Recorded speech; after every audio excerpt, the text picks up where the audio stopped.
My jsme točili Jasněnku, byla pauza, čekalo se na slunce a Helena v té masce, ty čarodějnice starý, takhle sedí na kamenu, před tím hradem, v lese, před hradem. Točili jsme v neděli a v sobotu, protože jsem muselo to natočit kvůli počasí. A kouřila jsem. A kouřila? Ale totiž ty nechty, to vzniklo, to byly drápy, s kterými jste nemohla jít ani na záchod, jo.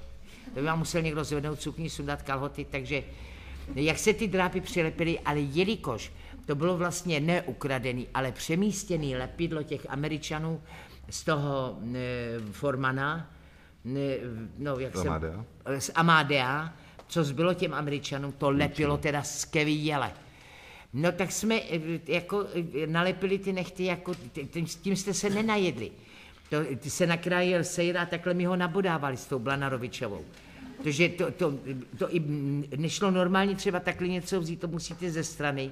Tak jedině mě zůstala jediná radost, že se mohla pít a kouřit. Také tam seděla, kouřila. A teď jsem byla zelenofialově nalíčená, že jsem jako s tím lesem splývala šedivá, teď ta paruka byla taková ta šedovlasá. No a rodiče s dětičkama na nedělní s chlapečkem procházku. 5letým šli na procházku. Chlapeček se zarazil, kouká, co tam sedí. Hlavně to byl zmetek, který celou dobu ty rodiče otravoval. Já to pozoroval, když jsem kouřila. A hodnej se stal, až když mě viděl. Se zarazil a koukal. A Helena říká, neboj se mě, já nejsem čarodějnice, já jsem Růžičková, tady natáčíme pohádku, víš? Koukal. Říká, pojďte se mnou vyfotit, táta má foťák na krku, tak dá tady spolu vyfotí, budeš mít památku, pojď.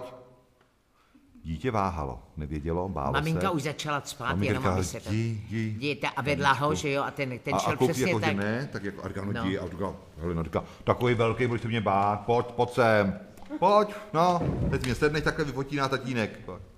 Dítě si dalo odvahy a šlo k té Heleně. A jak došel na dosah, tak Helena říká, teď si tě sejeru.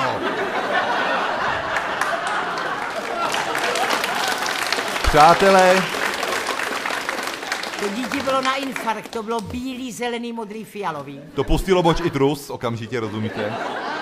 Začalo to také třát, ano.